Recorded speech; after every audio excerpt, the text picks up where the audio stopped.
Warbaahinta ka howlgasha deegaanka Buuhoodle ayaa waxaa la gaadhsiiyey qalab looga hortagaya xanuunka COVID-19 maadaama ay warbaahintu tagto goobaha dadku ku badan yihiin. Ururka saxafiyiinta MAB ayaa gaadhsiiyey qalabkaasi si looga hortago xanuunkaasi faraha baan ku haya caalamka. Ugu horeyn waxaa warbaahinta la hadlay Mukhtaar Cabdi Jaamac oo kamid ah guddida fulinta ururka MAB oo sheegay inay ugu talagaleen in warbaahintu ay agabkan u xirato maadaama ay tagayaan goobaha dadku ay ku badan yihiin. qaar kamid ah saxafiyiinta ayaa iyaguna ka mahad celiyay qalabkan caafimaad ay ururka MAB ay soo gaarsiiyeen waxa dhamaantood hadaladoodii kamid ahaa soconaa ururka saxafiyiinta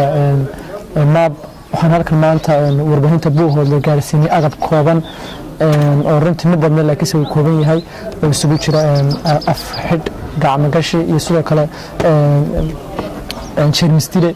oo halka soo gaarsiinay si wariyaasha xafiisyada ka howlgala ay shaqadooda iyaga howlmadooda wata haddana masiibadan ummadda saameysay ee COVID-19 ay uga hortagaan waxaan mahadcelinahay sida wanaagsan ay noo soo dhaweeyeen sida wanaagsan ay nolosha shaqooyintii aan joogno magaalada Buuhoodle ee xarunta gobolka Cayn wariye Mukhtaar Cabdi Jaamac oo kamid ah guddida fulinta ee ururka MAB oo noo keenay qalabka ka hortagga coronavirus waa soo dhaweynaa Mukhtaar iyo waftiga uu hogaaminayo ee nooga yimi ururka MAB marka hore aad baan soo dhaweynaa ururka MAB oo noo keenay qalabka soo hortagay nadaafadda COVID-19 sidoo kale waxaan soo dhaweynaa walaalkan Mukhtaar laakiin MAB waa markii ugu horreysay kale intaan ku jiro saxaafadda laba sano keentay kamaan filimada MAB inoo keentay wax lagu farxasho guriga saabna way yaalin MAB waxaan ka suganay Buuhoodle halka saxafiyiin baa joogo waa tirsataa MAB laakiin MAB waxaan ka sugnaa tababarada ay si Puntland in naga soo gaarsiiso Buuhoodle meel ka tirsanaysa sabab Puntland walaalkayo wariye Mukhtaar Cabdi Jaamac oo ka tirsan guddida fulinta ee ururka saxafiyiinta Puntland ee MAB gaar ahaan guddida waaxda tababarada waxa uu noo keenay qalab badqabka saxafiga oo looga hortagayo xanuunkan COVID-19 ee adduunka saameeyay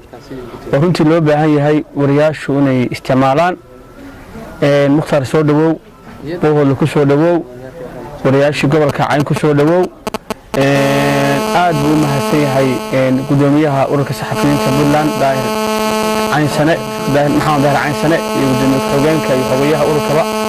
agabkan caafimaadka badqabka saxafiyiinta ee looga hortagayo xanuunka COVID-19 kana soo gaarsiiyeen anagoo ah warbaahinta gobolka Cayn halkan waxaan ku soo dhaweynaa Mukhtaar Cabdi Jaamac oo kamid ah xubin ururka saxafiyiinta MAB